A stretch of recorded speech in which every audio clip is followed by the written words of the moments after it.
ಮೊನ್ನೆ ತಾನೇ film actor ತೀರ್ಕೊಂಡಾಗೆ ಎಲ್ಲ ಕಡೆ ಇದು ಡಿಸ್ಕಷನ್ ಆಗ್ತಾ ಇತ್ತು. ಯಾಕೆ ಭಾರತ ದೇಶದಲ್ಲಿ ಯಂಗ್ ಪೀಪಲ್ ಸಾಯ್ತಾ ಇದ್ದಾರೆ ಅಂತ. ಅದಕ್ಕೆ ಒಂದು ಸ್ಪಷ್ಟ ಉದಾಹರಣೆ ಅಂದರೆ ಅಮೆರಿಕದಲ್ಲಿರುವ ಇಂಡಿಯನ್ಸ್. ಸೊ ಜೆನೆಟಿಕಲಿ ಸ್ಟಡಿ ಮಾಡಿದ್ದಾರೆ, 1990 ಒಳಗೆ ಸ್ಟಡಿ ಆಗಿದೆ. ಇಂಡಿಯನ್ ಅಮೆರಿಕನ್ಸ್ ವೆಜಿಟೇರಿಯನ್ಸ್ ಇರ್ತಾರೆ, ಅವರು ಯಾವ ಕೆಟ್ಟ ಅಭ್ಯಾಸನೂ ಇರಲ್ಲ, ಆದ್ರೂ ಕೂಡ ಅಮೆರಿಕನ್ಸ್ ಕಂಪೇರ್ ಮಾಡಿದ್ರೆ ಅವ್ರು ಬೇಗ ಹಾರ್ಟ್ ಅಟ್ಯಾಕ್ ಆಗುತ್ತೆ, ಬೇಗ ಸತ್ತೋಗ್ತಾರೆ. ಇದಕ್ಕೆ ಬಹಳ ಇಂಪಾರ್ಟೆಂಟ್ ಕಾರಣ ನಮ್ಮ ಜೀನ್ಸ್, ಏಷಿಯನ್ ಜೀನ್ಸ್ ಅಂತೀವಿ ನಾವು. ಏಷಿಯನ್ ಸಬ್ ಕಾಂಟಿನೆಂಟ್ ಪೀಪಲ್ಸ್ ಯಾರ್ಯಾರು ಅಮೆರಿಕದೊಳಗಿದಾರಲ್ಲ, ಇಂಡಿಯನ್ಸು, ಪಾಕಿಸ್ತಾನೀಸು, ಬಾಂಗ್ಲಾದೇಶೀಸು, ನೇಪಾಳೀಸು, ಶ್ರೀಲಂಕಾದ ಇವರೆಲ್ಲರಿಗೂ ಕೂಡ ಜೆನೆಟಿಕಲಿ ನಾವು prone for diabetes and hypertension. ಆದ್ರಿಂದ ಹೃದಯಾಘಾತ ಆಗೋದು ಜಾಸ್ತಿ. ನೋಡಿ, ನೀವು ಇಂಡಿಯನ್ಸ್ಗೆ ಇದ್ದಂಥ ಬೆಲ್ಲಿ, ಆಪಲ್ ಬೆಲ್ಲಿ ಅಂತೀವಿ ನಾವು ಯೂಶಲಿ ಯುರೋಪಿಯನ್ಸು, ಅಮೆರಿಕನ್ಸ್ ಅಲ್ಲಿ ಇದನ್ನು ನಾವು ನೋಡೋದಿಲ್ಲ. ಅದಕ್ಕೆ ನಾನು ಬಹಳ ಸಾರಿ ರಿಸ್ಕ್ ಫ್ಯಾಕ್ಟರ್ ಬಂದರೆ ಯಾರಿಗೆ ಹಾರ್ಟ್ ಅಟ್ಯಾಕ್ ಆಗುತ್ತೆ ಅಂದರೆ ಯಾರು BP ಜಾಸ್ತಿ ಇರುತ್ತೆ, ಯಾರು ವೆಯ್ಟ್ ಜಾಸ್ತಿ ಇರುತ್ತೆ, ಅದರೊಳಗಾಗಿ ಅಬ್ಡಾಮನ್, ಇನ್ನು ಈ ಡೊಳ್ಳು ಹೊಟ್ಟೆ ಅಂತಾರಲ್ಲ, ಆ ರೀತಿ ಇದ್ದಾಗ ನಾವು ಭಾಳ ಸರಳವಾಗಿ ಒಂದು ಸಂದೇಶ ಕೊಡ್ತೀವಿ ಜನಗಳಿಗೆ. Longer the belt, shorter the life. ನಿಮ್ಮ ಬೆಲ್ಟ್ ಉದ್ದ ಇದ್ದಷ್ಟು ನಿಮಗೆ ಹಾರ್ಟ್ ಅಟ್ಯಾಕ್ ಆಗೋದು ಜಾಸ್ತಿ ಅಂತ. ಅದರಿಂದ ಆದಷ್ಟು ಕೂಡ ಇಲ್ಲ. ಭಾಳ ಜನ ಹೇಳ್ತಾರೆ, ನೀವೇ ಹೇಳಿದ್ರಲ್ಲ ಡಾಕ್ಟ್ರೆ ನಮ್ಮ ಜೀನ್ಸ್ ಹಿಂಗೆ ಅಂತ. But jeans load the gun, but trigger ಮಾಡೋದು ನಿಮ್ಮ ಲೈಫ್ ಸ್ಟೈಲ್. ಸೊ ನಿಮ್ಮ ಲೈಫ್ ಸ್ಟೈಲ್ ಚೇಂಜ್ ಮಾಡಿಕೊಂಡ್ರೆ ಹೃದಯಾಘಾತ ಆಗುವುದು ಕಡಿಮೆ. ಲೈಫ್ ಸ್ಟೈಲ್ ಅಂದರೆ ನೋಡಿ, stress and strain, BP, uncontrolled, diabetes, ಇವೆಲ್ಲವೂ ಕೂಡ ಹೃದಯಾಘಾತಕ್ಕೆ ಕಾರಣ.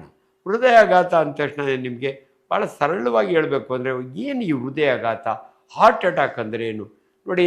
ನಮ್ಮ ಹೃದಯ ನಮ್ಮ ಮುಷ್ಟಿ ಎಷ್ಟಿರುತ್ತೆ, ನಮ್ಮ ಎದೆಯ ಎಡಭಾಗದಲ್ಲಿ ಸೆಂಟ್ರಲ್ ಭಾಗದಲ್ಲಿ ನಮ್ಮ ಹೃದಯ ಇರುತ್ತೆ. ಹೃದಯಕ್ಕೆ ತನ್ನದೇ ಆದ ನ್ಯೂಟ್ರಿಷನ್ ಬೇಕು. ನೋಡಿ, ನಾವು ಬದುಕಬೇಕಾದ್ರೆ ನಮ್ಮ ಪ್ರತಿ ಸೆಲ್ಗೂ, ಪ್ರತಿ ಟಿಶ್ಯೂಗೂ, ಪ್ರತಿ ಆರ್ಗನ್ಗೂ, ಲಿವರ್ ಆಗಲಿ, ಕಿಡ್ನಿ ಆಗಲಿ, ಗಾಲ್ ಬ್ಲಾಡರ್ ಆಗಲಿ, ಪ್ರತಿಯೊಂದು ಬದುಕಬೇಕಾದ್ರೆ ತನ್ನದೇ ಆದ ಬ್ಲಡ್ ಸಪ್ಲೈ ಇರುತ್ತೆ. ಈ ಬ್ಲಡ್ ಸಪ್ಲೈ ಏನಾದರೂ ಕಟ್ ಆಫ್ ಆಗಿಬಿಟ್ರೆ ಆಗ ಆ ಭಾಗ ಸತ್ತೋಗುತ್ತೆ.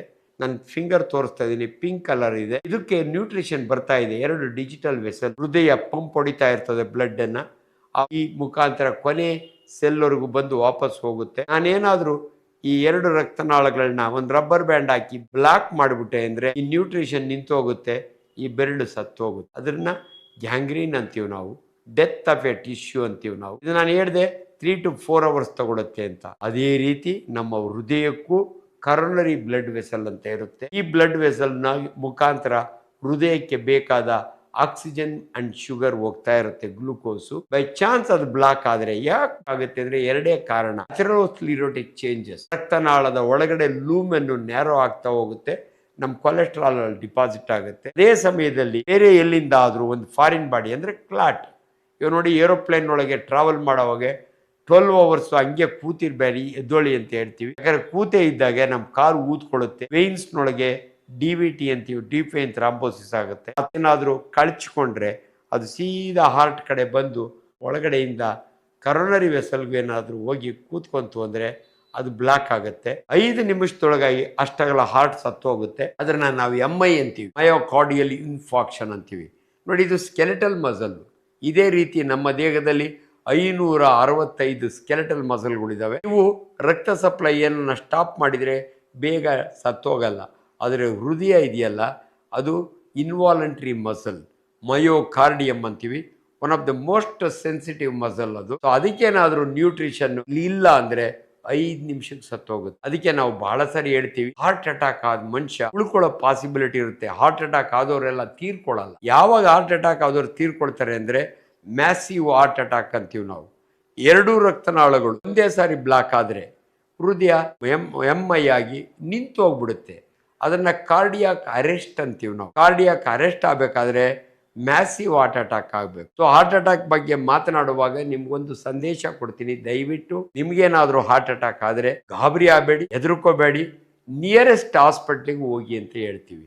ಆದರೂ ಡಾಕ್ಟ್ರೆ, ಇವರು ಹಾಸ್ಪಿಟ್ಲಿಗೆ ಹೋಗೋ ಮಧ್ಯದಲ್ಲೇ ಸತ್ತೋಗ್ಬಿಟ್ರಲ್ಲ ಮೊನ್ನೆ ದಿಲೀಪ್ ರಾಜ್ ಅವರು, ಅದು ಮ್ಯಾಸಿವ್ ಹಾರ್ಟ್ ಅಟ್ಯಾಕ್ ಆದಾಗ ಹಂಗಾಗುತ್ತೆ. ನೀವು ದಯವಿಟ್ಟು ಮನೆಯಲ್ಲಿ ಹಾರ್ಟ್ ಅಟ್ಯಾಕ್ ಆದಾಗ ಗಾಬರಿ ಆಗಬೇಡಿ, ಆದಷ್ಟು ಬೇಗ ನೀವು ಹಾಸ್ಪಿಟ್ಲಿಗೆ ಹೋಗಿ. ಇದಕ್ಕೆ ಯಾಕೆ ಆದಷ್ಟು ಬೇಗ ಅಂದರೆ ಇದನ್ನ ಗೋಲ್ಡನ್ ಅವರ್ ಅಂತೀವಿ ನಾವು, ಗೋಲ್ಡನ್ ಟೈಮ್. ನೀವು ಹಾಸ್ಪಿಟ್ಲಿಗೆ ಹೋಗೋವರೆಗೂ ನಿಮಗೆ ಒಂದು ಇನ್ಸ್ಟ್ರಕ್ಷನ್, ನಿಮ್ಮ ಮನೆಯಲ್ಲಿ ಆಸ್ಪಿರಿನ್ ಮಾತ್ರೆ ಇದ್ದರೆ, ಎಕೋಸ್ಪ್ರಿನ್ ಮಾತ್ರೆ ಇದ್ದರೆ ನುಂಗಿ, ಅಥವಾ ಸಬ್ಲಿಂಗ್ವಲ್ ನಾಲಿಗೆ ಕೆಳಗೆ ಇಟ್ಕೊಳ್ಳೋಂಥ ಸಾರ್ಬಿಟ್ರೇಟ್ ಮಾತ್ರೆ ಇದೆ ಇಟ್ಕೊಳ್ಳಿ. ಅಂಡ್ ಆದಷ್ಟು ನೀವು ಡ್ರೈವ್ ಮಾಡ್ಕೊಂಡು ಹಾಸ್ಪಿಟ್ಲಿಗೆ ಹೋಗಬೇಡಿ, ನಡ್ಕೊಂಡು ಹೋಗಬೇಡಿ. ಒಳಗೂ ಕೂಡ ರೀಚ್ ಆದಮೇಲೆ ಬೆಡ್ವರೆಗೂ ನಡ್ಕೊಂಡು ಹೋಗಬೇಡಿ, ನೀವು ಒಂದು ವೀಲ್ ಚೇರ್ನಲ್ಲೇ ಹೋಗಬೇಕು. ಇವೆಲ್ಲ ಭಾಳ ಇಂಪಾರ್ಟೆಂಟ್. ಇವೆಲ್ಲವೂ ನಿಮಗೆ ಸ್ಟ್ರೆಸ್ ಆ್ಯಂಡ್ ಸ್ಟ್ರೈನ್ ಜಾಸ್ತಿ ಮಾಡೋದ್ರಿಂದ ಈ ಬೇಸಿಗೆಯಿಂದ ಮಳೆಗಾಲದಲ್ಲಿ ಮಳೆಗಾಲದ ಅನ್ನದೇ ಆದ ದುಷ್ಪರಿಣಾಮಗಳು